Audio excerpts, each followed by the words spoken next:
alright. My hairline is shit. I am tired. I have a lot of homework to do. I need to do revision for the exams.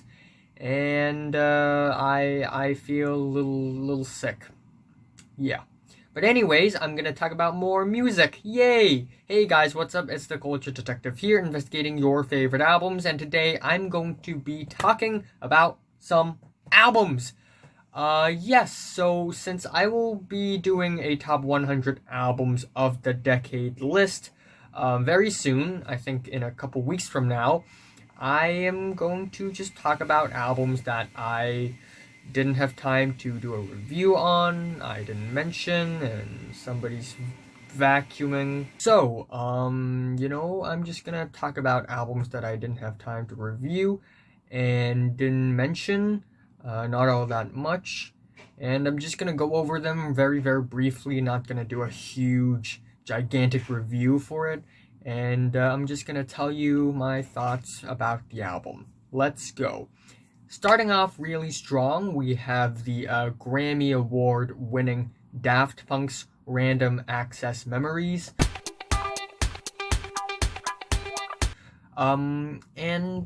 This album actually didn't really, isn't really like Discovery or Homework at all. It isn't the very rough, scratchy, fun, danceable French house electro pop that those two albums are. In fact, Daft Punk kind of pays homage to their roots, and the roots of their roots by creating sort of neo-soul and very old school vintage pop music on this album. That's very mellow sometimes, but also kind of danceable sometimes.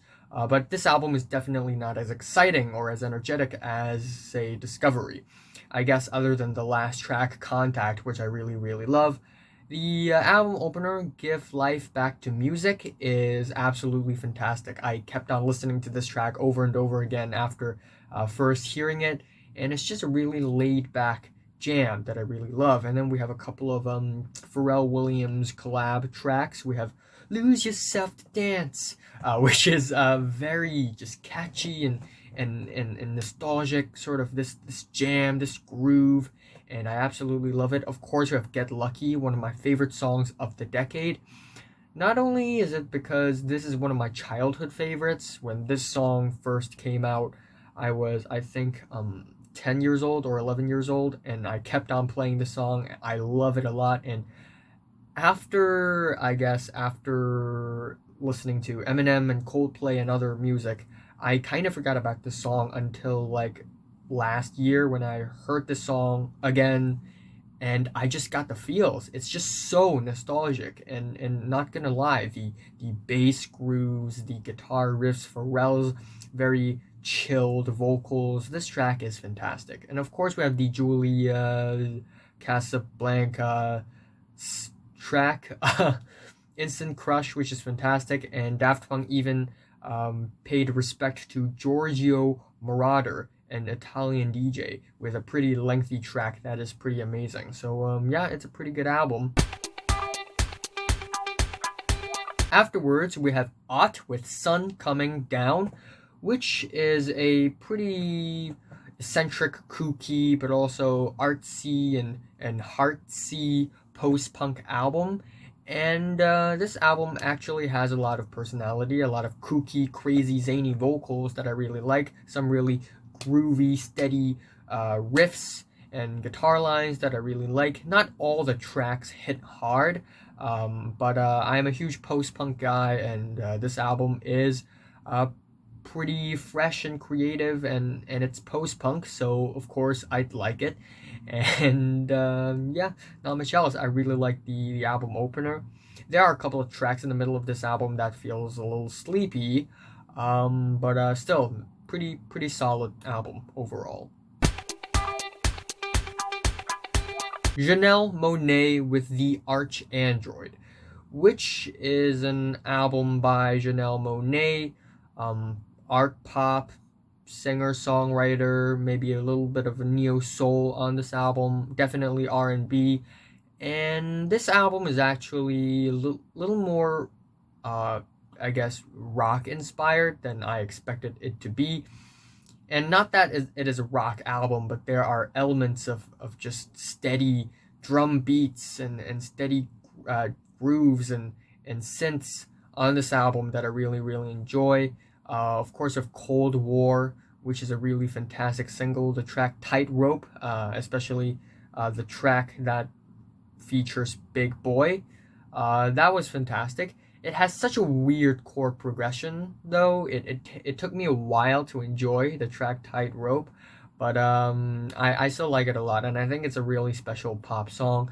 And then we have the track Faster, which I think is one of the most underrated Janelle Monáe songs ever. It's just so fun and peppy and lighthearted, and and I don't know, Janelle Monáe is just very, very youthful and lively on this album, and this album's just very fun. And then we also have the War of the Roses track, where Janelle Monáe sort of experiments a little more, gives a bit crazier vocals, and it sounds weird, but in an awesome way. And yeah, cool album.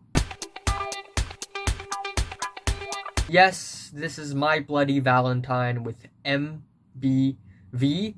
They're back after God knows how many years, but the last time they dropped something, it's Loveless, which is one of the most iconic albums of all times, beloved by the MU community, and it is probably the most important shoegaze album ever. And then we have MBV, which is a return album after a very, very long hiatus, and they do not disappoint. Even though MBV is definitely not as great as Loveless, a lot of the droning guitars that are just melting into a sea of noise, they're still here. Actually, on MBV, the drone and the noise and the shoegaziness, it's even stronger on this album. Sometimes when the key changes, it sounds like just every instrument ever melting together, and it sounds pretty special actually. A lot of the tracks here are actually way more mellow than the ones on Loveless, not as exciting as like Only Shallow or When You Sleep, but still, I think this album is just as dreamy, nostalgic, and lovely. Only Tomorrow is a fantastic track, in my opinion. And then we have Deafheaven with Sunbather. We have Shoegaze, and we have Black Gaze as well. This is a sort of a Black Gaze, which is like a fusion between black metal and shoegaze. And this is a really special black metal album, because it's not really about aggression or I guess nightmarish music, but this album, it's very post rockish actually, and it just sounds very cinematic and kind of poetic at times. It sounds like we're being launched into the heaven right off the bat with the track Dream House, which has such a powerful and amazing chord progression.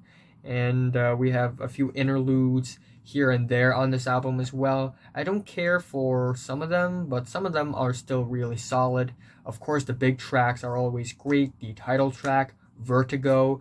The album didn't end off great though, but I still think this is one of the most special, solid black metal albums of the decade. And I just really love the performances, the walls of guitars, the very inhuman, shrill screams by Greg Clark, I think that's his name. Yeah, cool album. Next on the list, we have Deerhunter with Halcyon Digest, which is sort of this indie rock slash folk album that actually sounds really, really special, because the instrumentations on this track, they sound kind of dreamy and weird and springy.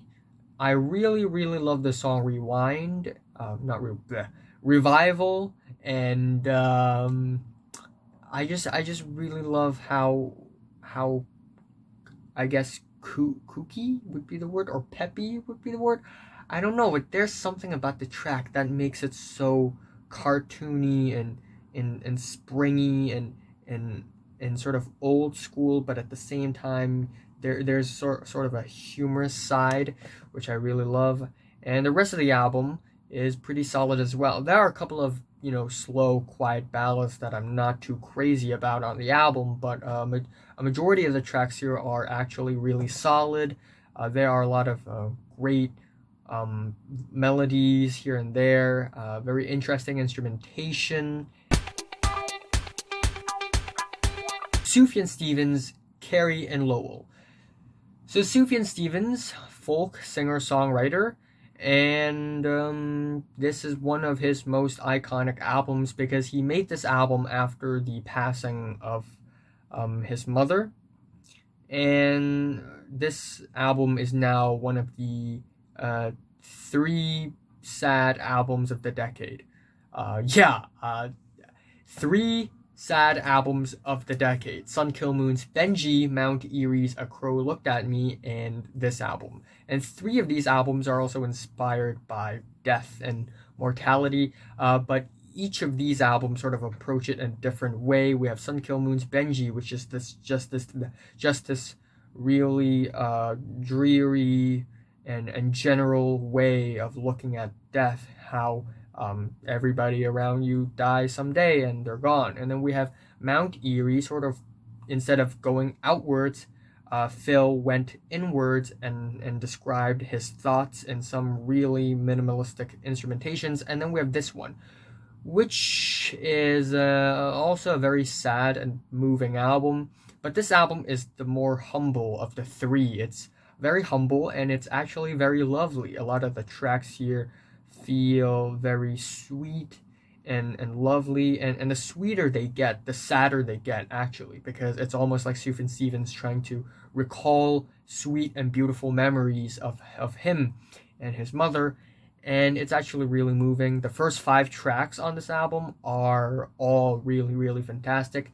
The last half of the album isn't as great as the first half, in my opinion, but it's tracks like Should Have Known Better, Death with Dignity, that really, really moved me. And I think Sufjan's vocals are very, very angelic, and the guitars, the finger-picked guitars, there's just so much heart put onto them, and I just really appreciate that. Björk, Volnikura. So, speaking of sad albums, we have Björk probably coming out with her saddest album to date. Björk, very famous, iconic Icelandic singer-songwriter of the art pop category, Björk. And this is a breakup album. Volnikura is a breakup album. And it is actually a really beautiful one at that, but even though it is a breakup album, it's still very, very experimental. There are a lot of just hard-hitting futuristic beats on this album, with production credits from Venezuelan producer Arca. And we also have beds of beautiful synths and also strings and sort of choppy instrumentations all over the thing. And while it may not be everyone's taste, and I think it took me a while to enjoy this album, I still think a lot of the songs on this album are really special, an artistic statement.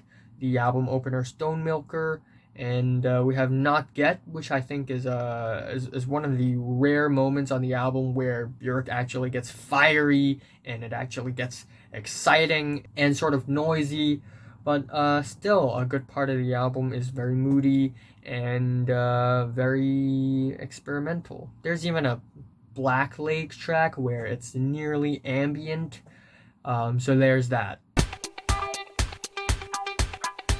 And then we have Clipping with Clipping. It's like their self-titled album, but not really, because it's CLPPNG, so it's Clipping. I don't know, but this is I think Clipping's sophomore album. Clipping being an experimental hip hop trio. Not Death Grips, but actually fronted by Daveed Diggs. Maybe you know him for being Thomas Jefferson in Hamilton, or the guy in Blind Spotting, but I first knew him for being in the hip hop trio Clipping. And this album, yeah, again, it may not be everyone's cup of tea. It took me a while to get into the album as well, because it's not a very melodic album, not a very traditional rap album as well. Most of the beats here are incredibly experimental, clicks and clacks, bleeps and bloops, and it feels like a very clean, polished album, and I actually really like that style. We have bangers on this album, like Body and Blood and Work and Summertime, literally tracks 2, 3, and 4. We have the intro, which is just very speedy and aggressive. Inside Out is a fantastic track with some animated flows. I love the chorus of that track. Story 2 is also really, really special because the track starts off in 3/4 time signature, and then 4/4, 5/4, 6/4, 7/4, or actually 7/8, and then 8/8, 9/8, 10/8, 11, 12, 13, and it just speeds up and it gets more and more intense, and just a really creative hip hop album that I love. The Knife, Shaking the Habitual. The Knife is basically Fever Ray and her brother from Göteborg, Sweden, and this is it's hard to put this album in a specific genre. I mean, you could call it art pop, you can call it techno or house or electro pop or ambient, and you'd still be correct. I mean, we have some popular, more straightforward tracks on this album, like Full of Fire, which is this really aggressive, strange track, and my personal favorite, A Tooth for an Eye, which is a very melodic track in comparison to other tracks on the album, but I just really love the chord progressions of the track. It's just there's just this potency towards it, and of course you get the very loose and almost disjointed percussions all over this track and the rest of the album, and the very raw and tortured vocals that are very tortured for some reason, which is actually pretty special. And then we have the more ambient tracks on this album. I'm not a huge fan of the 19-minute long ambient track, but there are some more half ambient, half techno tracks on the album that are moody, that have interesting sound palettes, that are experimental, and they're special as well. Behemoth, the Satanist. Behemoth is a death metal band from Poland, a satanic death metal band from Poland. And while I'm not a super duper religious person myself, I don't mind listening to music that's inspired by religion. And this is a satanic death metal album, and a lot of people, a lot of mainstream music listeners will just escape whenever they hear satanic death metal. Actually, when they hear the word metal, they would just run away. But I listened to the album, and it's actually pretty great. I mean, some of the riffs here, they're actually kind of catchy, and the vocals, the growls, they are so intense, and they're so rough. You know, sometimes for metal growls, they're so bad and they sound very synthesized. Completely opposite for Behemoth here, because it sounds so rough and raw, and they do give some really, really insane performances. Some of these songs here, they are fused with these satanic religious chants, which just makes the album even more nightmarish and horrifying. Actually, this is one of the few albums this decade that actually scare me, because of the very messed up lyrics and the very evil instrumentations. And not many albums can do that, so you know, I give props to this album for that. And at the end, I just want to add that, but Ondatrópica, on Ondatropica, yeah. And this album, I talked about this album very briefly, and now I'm going to talk about it again very briefly. But basically, over 40 musicians all across Latin America, and I think in Portugal and Spain as well, they all come together to make actually make a lot of just Latin American and sort of e- Iberian flavored music. And they're fantastic. I don't care for Iron Man, but the rest of the album is fantastic. We have the album opener. ¿Quién es amor? ¿Quién es razón? ¿Quién es amor? ¿Quién es razón? Which is a very fun opening. The second track, Punkero, Sonidero, is my favorite on the entire album, not only for its punk feels, it's slightly punk, like the title had just suggested, but also all the variety of instrumentations on this track, and they all have their own shining moment on this track, and it's very colorful, very lively, very vivid, and a lot of fun. We have Suena, featuring I think a Peruvian rapper, and it has a lot of personality. It's really swag, and we have Cumbia Especial,